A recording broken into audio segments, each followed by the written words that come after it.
오늘은 로마서에 관하여 라는 제목으로 말씀을 보도록 하겠습니다. 우리의 눈, 우리가 바라보는 관점, 무엇을 어떻게 보는가가 중요합니다. 실제로 행동보다 우리의 눈과 관점이 앞섭니다. 그리고 왜 이 눈과 관점이 중요하냐면 생각과 마음을 이끌기 때문에 그렇습니다. 생각과 마음을 이끌게 되면 우리의 판단과 결정을 이루게 돼 있고, 그리고 그 판단과 결정은 우리의 실제 삶으로 나타나서 우리의 삶과 인생을 변화시킵니다. 그래서 아무 생각 없이 아무런 관점 없이 행동을 하고, 그리고 뭔가 삶을 이뤄 나가는 것 같지만 자기도 모르는 사이에 자기가 세상을 바라보고 자기 인생을 바라보는 눈이 갖춰져 있는 겁니다. 근데 이거는 어떻게 나오냐면 내 안에 있는 것 속에서 바라봐지게 돼 있습니다. 내 안에 어떤 것이 내 안에 세워진 망대가 있기 때문에 그것 통해서 내 눈이 달라지고 바뀌어지는 겁니다. 이거는 더 정확히 말을 해보면 내 인생과 삶 속에 오랫동안 만들어진 시스템입니다.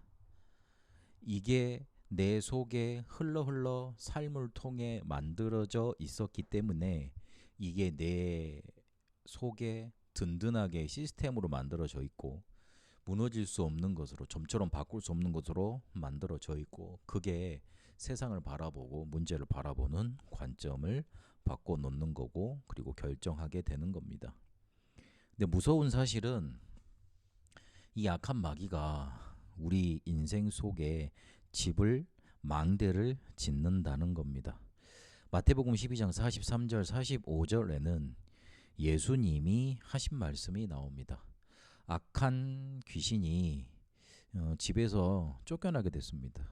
그런데 이 귀신이 돌아다니다 보니까 자기가 들어가서 거할 집이 없거든요. 싸우고 다툼하고 물 없는 곳으로 갔다 그랬는데, 그 당시 물 없는 곳에는 물을 차지하기 위해서 다툼, 갈등, 싸움들이 많았습니다. 마귀가 그런 곳을 좋아합니다. 우리가 화를 내지 않고 좀 기다려줘야 되고 싸움하지 않아야 될 이유가 거기에 있습니다. 그곳에 악한 악령의 역사가 이렇게 더 들이닥치는 겁니다. 그런데 이 귀신이 돌아다니다가 이제 거할 곳이 없으니까, 내가 이제 쫓겨났던 집으로 다시 돌아가자. 그래서 가봤더니 청소되고 그리고 깨끗하게 돼 있는 걸 보게 됩니다. 종교 생활하고 우리의 마음을 수양하고 그러면 우리의 마음이 그렇게 깨끗해질 수 있습니다. 그러나 이 악한 귀신이 어떻게 하냐면 자기보다 더 악한 귀신 7을 데리고 들어와서 그 집으로, 그 사람에게로 다시 들어갑니다. 이전 그보다 더 7배나 더 망가져 버립니다. 이 세대가 그렇게 되리라. 그렇게 예수님께서 세태를 꼬집으시면서 마귀 쫓아내는 걸 못하게 하니까 그런 마귀의 실체가 어떻게 역사하는가 말을 해주면서 하신 말씀이었습니다. 이 마귀는 창세기 3장부터 우리 인간 세계에 나타나서 하나님 없어도 된다, 하나님 안 믿어도 된다 그러면서 6장에 보니까 눈에 보이는 것만 쫓아가도록, 하나님의 아들들이 사람의 딸들의 아름다움을 보고 쫓아갔다 그랬고 결혼했다 그랬잖아요. 그렇게 눈에 보이는 아름다운 것만, 보이는 것만 쫓아가게 만들어서 결국은 네피림, 귀신 들게 만들어 버립니다. 11장에 보니까 이제는 하나님께 대적하여 하나님같이 될 수 있다고, 하나님같이 돼보자고 그렇게 유혹하고 속입니다. 이 마귀는 사도행전 13장에 보니까 무속, 16장의 점술, 19장의 우상을 통해서 눈에 보이는 곳으로 자꾸 사람들을 몰아갑니다. 그래서 결국엔 불신자까지 상태의 운명 속에 가둬놓습니다. 이런 집을 우리 인간에게, 그리고 내 과거에도 만들어 놨던 겁니다. 그런데 이게 내 인생 속에 오랫동안 만들어져서 운명 시스템으로 내 속에 들어와 있습니다. 이게 문제입니다. 은혜 조금 받는다 그래서, 그리고 조금 내가 뭔가 종교생활, 교회생활, 신앙생활 열심히 한다고 노력한다 그래서 잘 변화되지 않는 경우가 많다고 그럽니다. 그리고 갑자기 내가 문제가 왔다고 병이 왔다고 사람들이 말을 합니다. 그런데 갑자기 된 건 없습니다. 오랫동안 내 인생 삶을 통해 만들어진 시스템인데 저 잠깐 기도한다고 잠깐 은혜 받는다고 이게 무너질 리가 없습니다. 견고하고 든든한 운명의 시스템인 겁니다. 그렇다면 마귀가 이렇게 집을 만들어냈다면 우리는 이렇게 실패할 수밖에 없고 변화되지도 못하고 그리고 완전히 망해야만 되는 겁니까? 그래서 하나님이 우리 속에다가 하나님의 망대 만드시길 원합니다. 내 안의 망대가 이렇게 바뀌어져야 됩니다. 마귀가 만들어 놓은 집 망대는 완전히 무너지고 마귀가 들어와서 내 인생을 좌지우지할 수 있는 그 망대는 완전히 무너지고 하나님의 망대가 내게 서야 됩니다. 그게 바로 빛의 망대입니다. 이 마귀를 흑암이라 그러지 않습니까? 어둠입니다. 우리 인생을 어둠 가로 끌어갑니다. 그러면 그 어두움은 빛을 비춰야 됩니다. 어둠아 물러가라 소리를 친다고 그래서 아니면은 그거를 막 발악을 한다고 그래서 어둠이 물러가질 않습니다. 빛이 우리 속에 들어와야 되고 비춰져야 됩니다. 시편 119편 105절에 보니까 주의 말씀은 내 발의 등이요 내 길의 빛이라 그랬습니다. 그런데 요한복음 1장에 보니까 말씀이 곧 하나님이라 그러셨습니다. 그 하나님과 그 하나님이신 분 예수님이 이 땅에 오셨는데 그 분이 우리 인간의 참빛 생명의 빛이 되신다 말하고 있습니다. 이 빛이 내 안에 들어오면 되는 겁니다. 빛의 망대를 어떻게 세웁니까? 하나님 그리고 그 말씀이 빛이신데 그 빛이 내게 들어오면 됩니다. 그러면 그 빛의 망대가 내게 만들어지게 되는 겁니다. 제가 기억나는 영접 장면이 하나가 있습니다. 제 고등학교 때 다락방을 인도하러 가는데 어떤 초등학교 꼬마아이가 길거리에 있는 돌을 툭툭 차면서 이렇게 오더라고요. 그래가지고 그 돌이 제 발 뒤꿈치에 닿았어요. 그래서 제가 뒤를 돌아보니까 이거 흠칫 놀라는 거예요. 너 이리 와봐. 그래가지고 복음을 전하고 같이 이제 영접을 했죠. 근데 이 아이가 얼굴이 좀 이렇게 경직이 되고 막 찌푸려져서 왔었는데 영접을 하고 난 다음에 환히 밝아지는 거예요. 형하고 같이 이제 기도하는데 큰 빛이 내 안에 들어왔어. 너무 고마워, 너무 감사해. 그러면서 이렇게 헤어졌습니다. 우리가 알지 못하지만 보이지 않지만 그런 큰 빛이 서치라이트보다 더 강한 그 빛이 우리 속에 생명의 빛이 들어온 겁니다. 이 빛이 우리에게 들어와 있음을 믿어야 됩니다. 그렇게 믿기만 하면 이 마귀의 짐, 망대가 무너집니다. 사라집니다. 떠나가기 시작합니다. 성경에 신명기 28장 7절에 뭐라 그랬냐? 적이 한 길로 왔다가 7길로 쫓겨간다 그랬습니다. 마귀는 빛만 비추면 이 어두움은 빛으로만 쫓아낼 수 있기 때문에 우리 속에 이 하나님의 망대, 빛의 망대만 서버리면 떠나가는 겁니다. 그걸 우리가 믿어야 됩니다.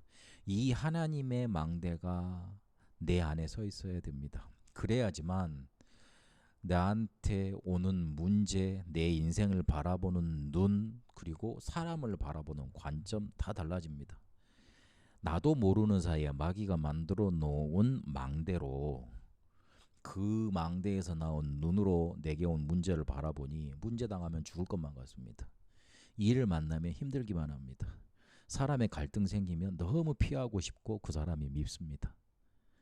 근데 이게 무너지고 우리 안에 빛의 망대, 하나님의 망대가 세워지면 문제가 오면 답이 보입니다.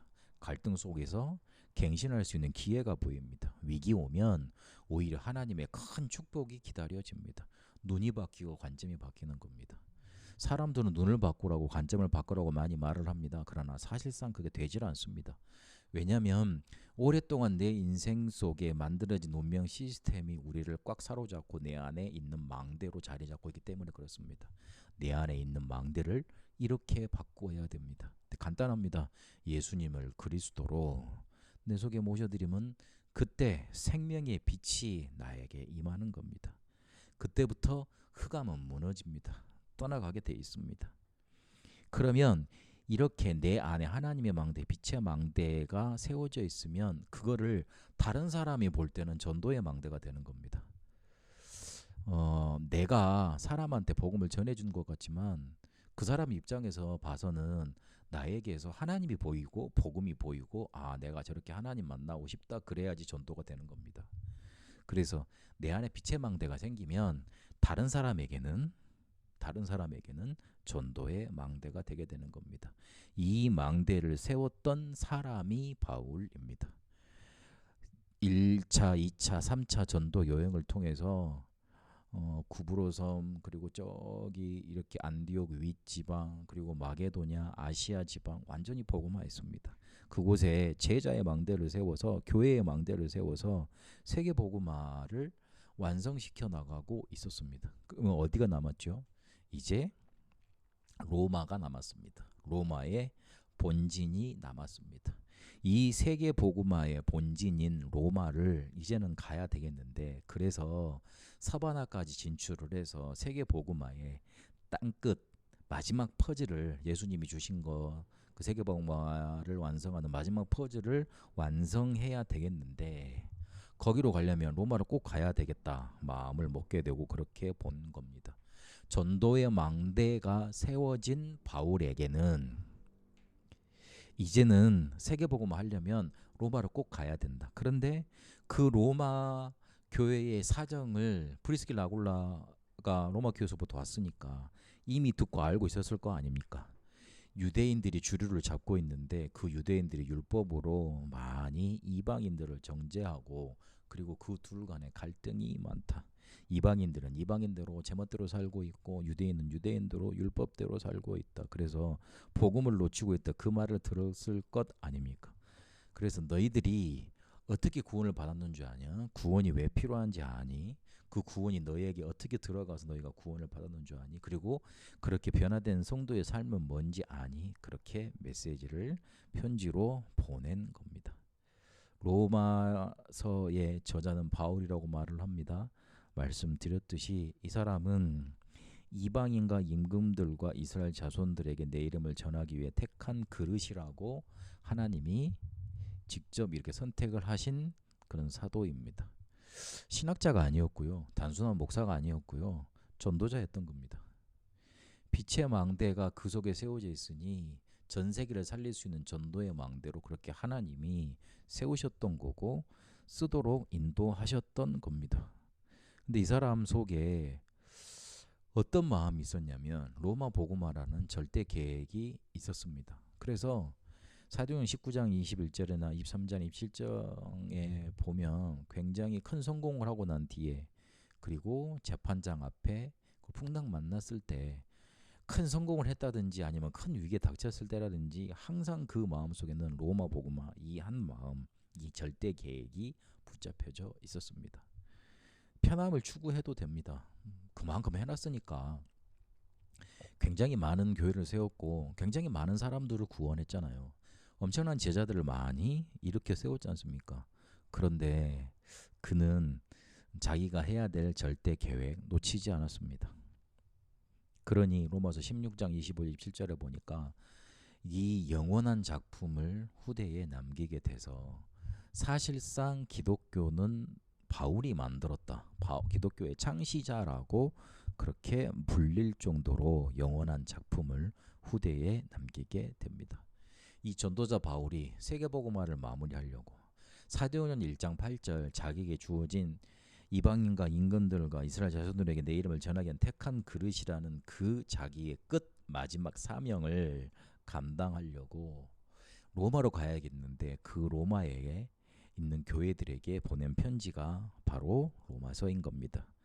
그래서 언제 이걸 기록했냐면 AD 57년에 기록했습니다. 3차 전도 여행이 마무리된 시점이었고요. 공교롭게도 예루살렘이 함락하고 그 다음에 성전이 파괴돼서 완전히 전 세계로 유랑민 직전에 이 메시지가 기록이 됐습니다. 바울은 AD 62년에서 64년경에 순교했다고 알려져 있습니다.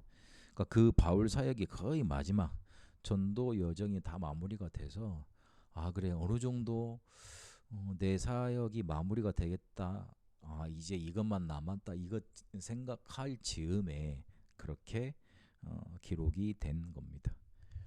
그리고 아마 예측하고 있었을지도 모릅니다. 복음을 전해 보니까 유대인들이 복음을 받기는커녕 너무 발악을 하니까 우리 조상들이 이렇게 해서 전 세계로 흩어졌는지도 모른다. 아마 우리에게도 또 이런 일이 일어날지 모르겠다. 아마 그것도 짐작을 미리 하고 있었을 거라고 생각이 됩니다. 그래서 이거는 고린도에서 기록이 됐습니다.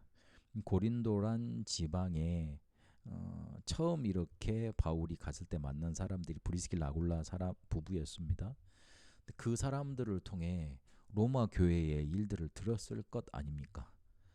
그리고 이 에베소를 사역을 마무리하고 예루살렘으로 가기 전 고린도 여러 지방을 다니면서 그 가이오 집에서 머물면서 굉장히 많은 마무리를 했다고 이렇게 알려진 곳인데 거기에서 기록했다고 말을 하고 있습니다.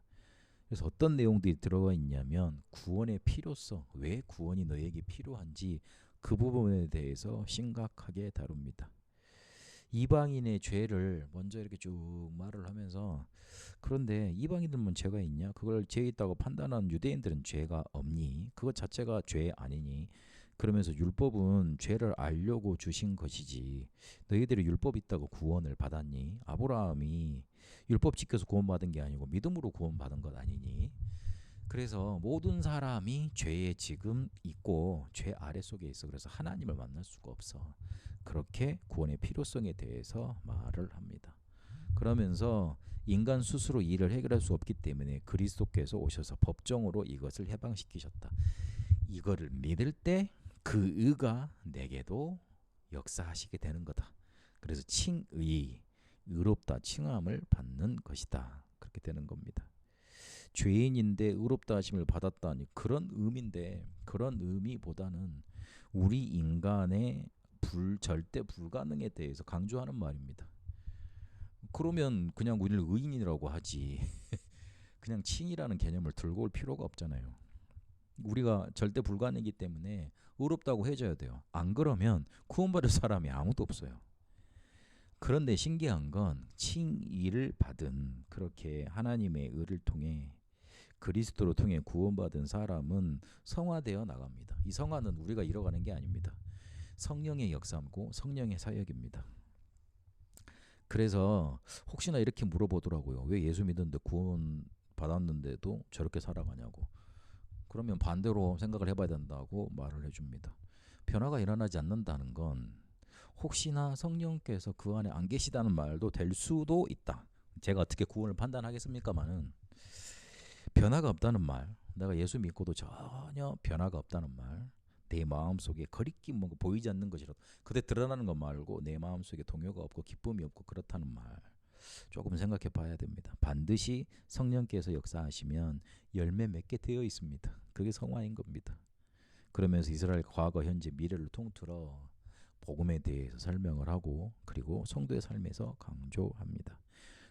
로마서 12장 1절에 보니까 너희 몸을 거룩한 산 제사로 드리라. 하나님께서 기뻐하시는 것이고 그리고 각각 믿음의 분량대로 지혜롭게 생각해 보면 될 거다. 그러면서 성도의 삶에 대해서 지나치지도 않고 과하지도 않고 그러면서 세상에 대해서 반란하지도 않고 그리고 너무 인정하지도 않고 그리고 이 선으로 악을 이기는 방법들에 대해서 사단을 완전히 무릎 꿇리는 그런 거에 대해서 말씀을 줍니다.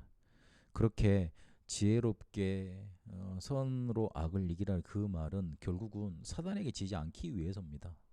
우리가 잘 살아서 뭔가 대단한 깨끗한 정결한 삶 그걸 강조하고 있는 게 아니고 로마서 15장 16장 20절입니까? 사단이 속히 너희 발 앞에 무릎 꿇기를 바란다고. 그렇게 절대 속지 않고 복음의 일을 계속 해나가라는데 초점이 맞춰져 있습니다.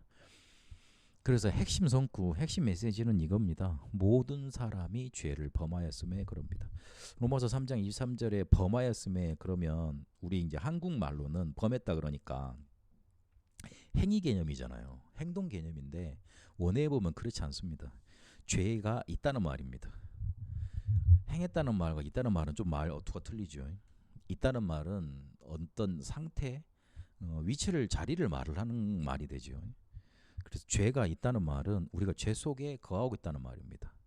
근데 이 말은 쉬운 말로 쓰레기통 속에 우리가 들어가 있는 겁니다. 그 쓰레기통에 들어가 있으면 쓰레기 냄새가 우리 몸을 배고 그래서 썩고 뭐 병들고 그러겠죠. 그런 것처럼 죄가 있으니, 죄가 우리 속에 자리하고 있으니 그 죄로 인해 죄로 오염된 일들이 나타나고 거기에 대한 책임을 자꾸 져야 되는 겁니다. 그래서 거룩하신 하나님과는 함께 할 수 없고 그 하나님이 우리 속에 계실 수 없고 그 하나님 영광에 이르지 못하는 겁니다. 그래서 로마서 3장 24절에 예수 그리스도 안에 있는 그 성령으로 말미암아 하나님의 은혜로 의로우심을 받았다, 의롭다 하심을 받았다, 그렇게 말을 하고 있습니다.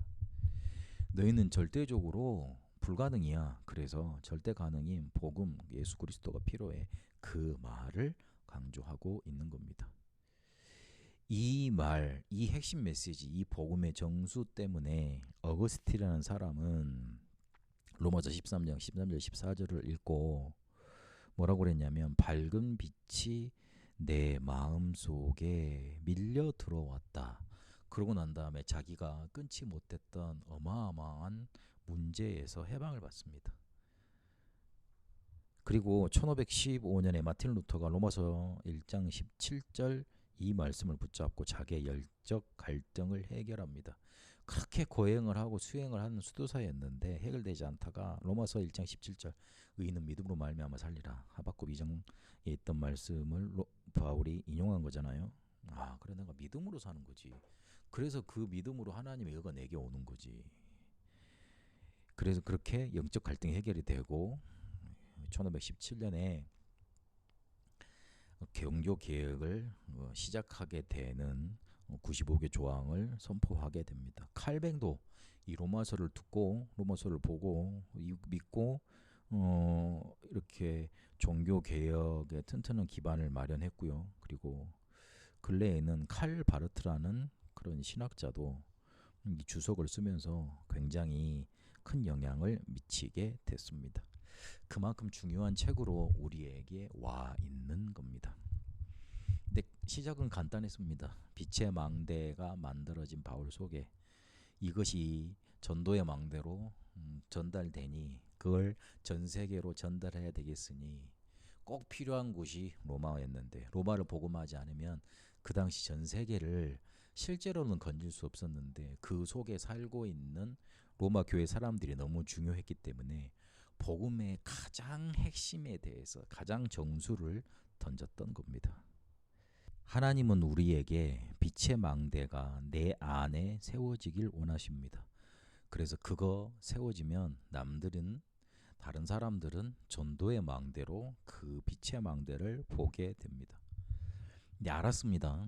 근데 이걸 알아도 잘 안 될 수 있습니다. 그리고 은혜 받았는데도 오늘 깨달아졌는데도 변화가 잘 안 될 수 있습니다. 그래서 언약을 정확히 붙잡아야 됩니다. 왜냐하면 우리가 할 수 없기 때문에 그렇습니다. 분명히 될 것 같은데 안 되거든요. 그리고 분명히 은혜 받았는데 변화가 잘 안 되거든요. 그런 연약함을 성령께서 우리 안에 계신 성령님께서는 잘 아십니다. 이미 알고 계시고 그렇기 때문에 우리 안에 함께 하십니다. 기도할 바를 알지 못하지만 우리 위해서 알 수 없는 탄식함으로 간구하신다, 친히 간구하신다 그랬습니다. 그래서 우리에게 뭔가 바꾸려고 노력하는 것보다 왜 안 되지 그렇게 낙심의 자리에 있는 것보다 언약을 정확히 잡는 게 중요합니다. 그때 우리 속에 각인되고 각인되기만 하면 반드시 열매를 맺습니다. 빛의 망대 세워지는 일이 우리 속에 그리스도 대신 예수님을 믿고 영접할 때부터 시작이 됩니다. 이미 들어오셨고 그래서 그거를 조금만 깨닫고 누리면 되는데 그걸 보고 언약을 정확히 잡으라는 말로 표현을 하고 있는 겁니다.